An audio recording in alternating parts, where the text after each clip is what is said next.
Santa Rita Catholic School. Ito pa, may mga bahay din dito, mga makaluma. Ayan, may mga pangalan pa nga ng ano eh, lokal na pamahalaan ng Santa Rita.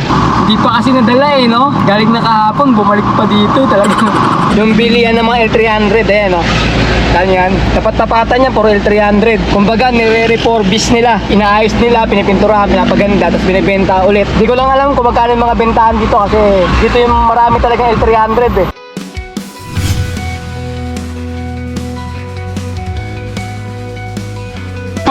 Today is another booking day na naman tayo. April 3 ngayon, Thursday, 2025.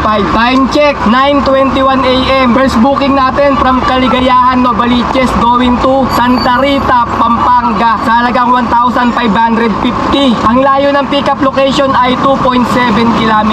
1,000 kg to. Papunta na kami sa may pickup location. Lalamove daily life tayo. Ngayong panahon na matumal, sa galang, sipag, tsaka diskarte lang tayo. Kayod lang tayo ng kayod para sa pamilya natin, para sa pangangailangan, para guminawa yung buhay natin kahit medyo matumal ngayon mga parts. Papunta kami ngayon sa may first booking pickup namin. Sabi sa amin plastic bottle daw. Doon to lagi sa may pinagpipickupan namin sa may Caligayahan, Novaliches, yung plastic bottle na to. Malamang puno tayo nito, hindi na tayo makapag-double booking kasi plastic bottle doon marami.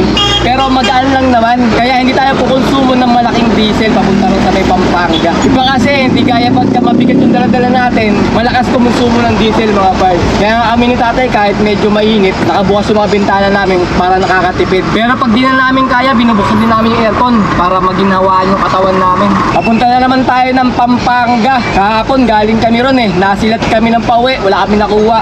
Ayos na sana yung umpisa namin eh, maganda eh, kasi double booking. Saka may mga tip na binigay sa amin, malalaki. Pati nga yung expressway, dalawa yung nagbayad sa amin. Siyempre isa lang babayaran natin, one way lang. Kaya nagkaroon din kami ng tip sa expressway, 300 plus din yun. So ngayon sana konti lang. Pero natin alam kung anong pipick up natin kung gaano kadami. Malamang pagka ganito, plastic natin binupuno na nila sa sasakyan eh, pagka malayuan yung pagdideliveran. Pero diskarte na lang, bibilisan na lang namin para makabalik agad kami ng Metro Manila pagka isang booking lang. Di kaya pag dalawa, kahit medyo banjing ka, basta importante makakuha ka ng pabalik. Kaso kahapon nasilat nga kami. Pero ayos na rin, 2,200 din kami sa dalawang booking lang na yun. Kahit wala na kami pabalik, malaki pa rin yung kinita namin, pinagkatihan namin ni tatay dahil 2,200 yun eh. Malinis na yun, labas na lahat yung krodo at mga pangkain namin ni tatay.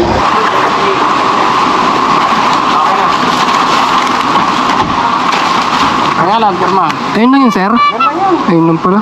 Tapos pumere sa guard. Okay, salamat sir. Ayun lang pala mga parts oh. Ang konti lang pala. Binok na 1,000 kg. Sabi ko sa inyo mga parts eh, tama yung hula ako eh. Konti lang eh. General Luis tayo, tapat ng Rebisco. Matraffic ngayon mga parts. Marami kasing pabrika dito, tsaka two-way lang eh. Salubungan lang yung kalsada rito. Isang way papunta ron, isang way papunta rito. Kaya pag kami huminto ron o may tumawid, wala na, traffic na. Alam ko, parte ng Caloocan North to eh. Yung kalsada na to. Perda na kami mga parts. Isang oras kalahati kami naghintay. Wala talagang lumalabas na papuntang north. Mga pa-north na nga kami ni tatay. Wala pang lumalabas na booking papuntang north.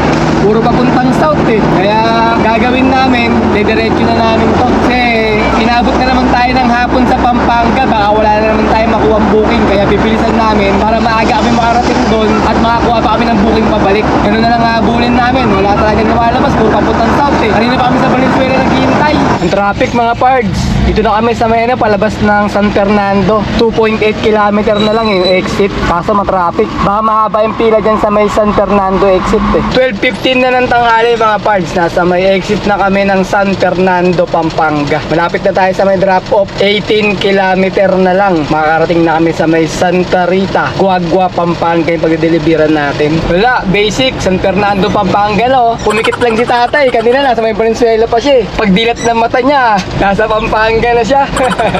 Tamo naman, ganun lang kabilis eh. Sa isang iglap mata lang ni tatay, nakarating na siya ng Pampanga.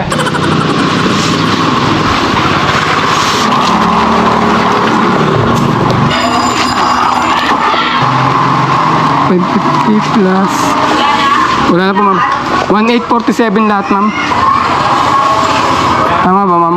Kulang na ng 3 piso. Salamat po ma'am. Yan, may mga lumang bahay din dito sa may Santa Rita, Guagua, Pampanga. Dito sa may Santa Rita, meron din dito makalumang eskwelahan. Ay, ito. Ayan o. Lumang lumang bahay. Eskwelahan eh, no? Ayun, no? Santa Rita. Santa Rita Catholic School. Ito pa, may mga bahay din dito, mga makaluma. Ayan, may mga pangalan pa nga ng ano eh. Lokal na pamahalaan ng Santa Rita, Pampanga. San Jose, Santa Rita, Pampanga. San Jose. Nasa may San Jose tayo, Santa Rita, Pampanga. Pero yung kabila dyan, Guagua na yan eh. Natapos namin yung booking namin dito sa may Santa Rita, Pampanga ng 1:30. Ngayon, bumili namin ng ulam ni tatay. Hanap lang kami ng pwesto, kakain kami ni tatay ng tanghalian. Di pa kami nananghalian eh. Tignan nyo yung binili ni tatay na ulam. Isang order, ang dami, 70. Ayun na si tatay, kumakain. Oh. Ito kami ngayon mga park. San Fernando, Pampanga. Ayan. Wala booking talaga. Kahapon pa, galing kami rito. Ganun din, wala rin kami nakuha pabalik. Hindi pa kasi nadala eh, no? Galing na kahapon, bumalik pa dito. Talaga, doon talaga. Dapat binago mo naman kung dapat sa kabila. Wala eh. Ayun ang lumabas eh, San Fernando eh. Kala ko masasabayan din natin, hindi rin pala. Sabagay, maaga pa naman, 2:30. 1:30 kami natapos doon, 2:30 na. Isang oras na tayo naghihintay. Pag wala pa rin, hindi na talaga tayo babalik sa San Fernando, Pampanga muna. Wala, ang hirap tumawagin dito. Ang tumutunog talaga. Oh, 3:28 na, 2 oras na tayo tayo. Kondisyon ka na. Uwi na tayo. Hapon na naman, San Fernando pa rin kami. Wala pa rin nakukuha, walang tumutunog. Malamang pag may tumunog dito isa, ang dami nakatambay eh. Mag-aagawan yan eh. Parang ano eh, parang alam mo yung mga buhaya na hinulugan mo ng manok sa gitna tapos mag-arambulan na gano'n. May huling lumabas kalating oras, Apalit o Kaligayahan. Malapit sana sa amin eh. Kaso Apalit ang layo pa sa amin eh. 10 kilometer eh, kaya naunahan kami. Kaya ang dami nag-aabang eh. Doon pa lang, ang dami na nag-aabang. Kaya swerte yan lang, yung malapit na booking na mapupunta sa'yo. Wala yung chance mo na makuha. Lahat na dito. Tsambahan nga, naghihintay na tayo ng matsambahan tayong booking na malapit sa atin. Dito talaga. Yung pag-asa natin na makuha yung booking. Nasa city na nga tayo, San Fernando. Kailangan tumapat ka sa ano, yung pabrika. Wala, dati na lang sa pabrika dito eh. Talaga yung pabrika, wala na. Pabrika para malaman mo na uwian na. Oo. Tumapat ka pa para malaman mo na uwian na. Kala ko mag-aabang tayo kasi may pabrika, maraming booking. Merienda na mga parts. Ano booking? Parang namasyal lang talaga kami ni tatay, nangyari sa amin ngayon. Wala. Pag dami nakuha, wala kikitain. Kundi pang krodo lang, tsapang kain lang. At least naka kami, di ba? Nakapagnakwatsa kami. Nakakain pa kami ng libre. Libre tanghalian, libre merienda. Walang gastos. Ay, mga araw. Saka libre. Okay na yun, tay? Makita. Ayaw ni tatay ko hayag. Gusto niya may kita.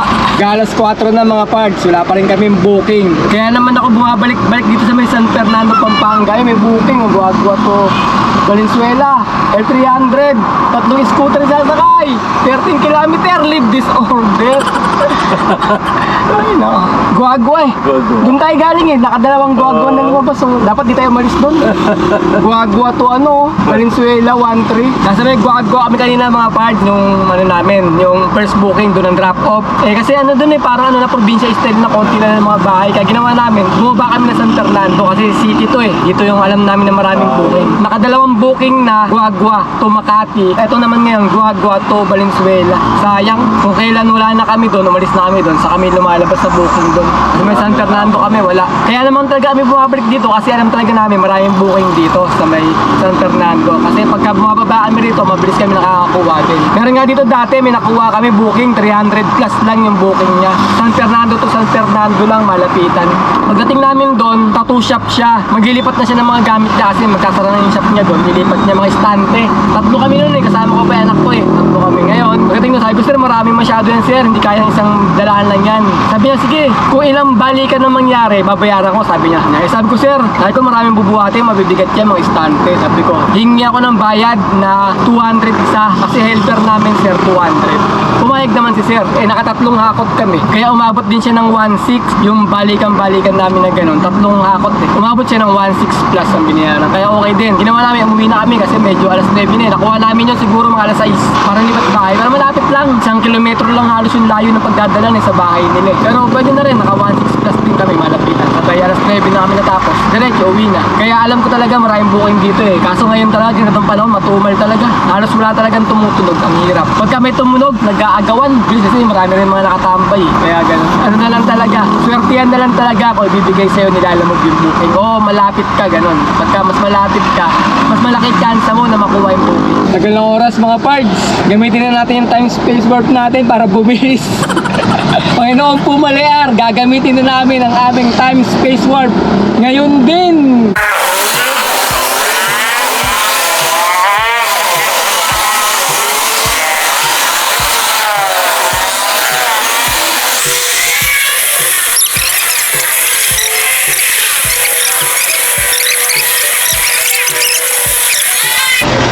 Booking. Quezon City 1.5 nakuha natin. Oo. Wala, joke lang. Wala nga tumutunog eh. Bababa na lang kami mga pards. Walang booking talaga dito sa may San Fernando. Walang tumutunog. Ang daming driver na daanan namin eh. Mga nakatambay na lalamog. Ano rin, siyempre nag-aangad din na makakuha pa ng booking. Alas 5 na. Wala pa tayo nakukuha. Bababa na lang kami. Wala tayong magagawa eh. Ganun talaga eh. Napunta tayo sa lugar na matumal talaga yung booking. Wala tayong makuha. Okay, kahit saan ka po, kung ano eh, kahit sa Cavite ka, kung talagang wala. Wala talaga, Manila to Manila lang. Metro Manila ka lang. Gagas tayo. Gusto tayo? Diyan na, 49 no? 49 gas, dinindan. Pwede na yun. Trip na lang tayo to, no? Pagkating nun. Wala na mga part. Uwi na kami tatay. Natabad na kami. Hapon na eh. Huwaga, asyong aksaya ngayong araw na to. Biyahe namin. Doon sa may San Fernando. Dami nag-aabang. Ngayon nga, bumibiyahe kami. Oh. Bawat kanto may nag-aabang ng mga lalamove. Mga nakahinto. Nagbabakasakali pa may makuha. Sigurin mo naman, tutunog isa. Bihirang-bihira. Mag-aagawan kayo. Swertihan na lang talaga yung pinakamalapit sa booking. Yung pick up, sa'yo ibibigay yung pagka ganun. Kung mas malapit ka, mas malaki chance talaga na makuha yung booking. Kasi sa amin, hindi. Laging 10 kilometer, 8 kilometer, ganun, 15 kilometer, 12 kilometer. Kaya ano eh, hindi nabibigay sa amin. Napaka-late ng chance na makuha namin yung booking. Walang tumatapat kahit 3 kilometer eh. Wala kaninang 1:30. Nabot na tayo alas 5, kahintay. Kaya ang gagawin namin, bukas na lang, babawi na kami bukas. Papahinga na lang kami ngayon para namasyal lang kami. Sa ano na kami? San Simon, Pampanga. Dito mga pards, so, sa may Apalit, yung bilihan ng mga L300, ayan o.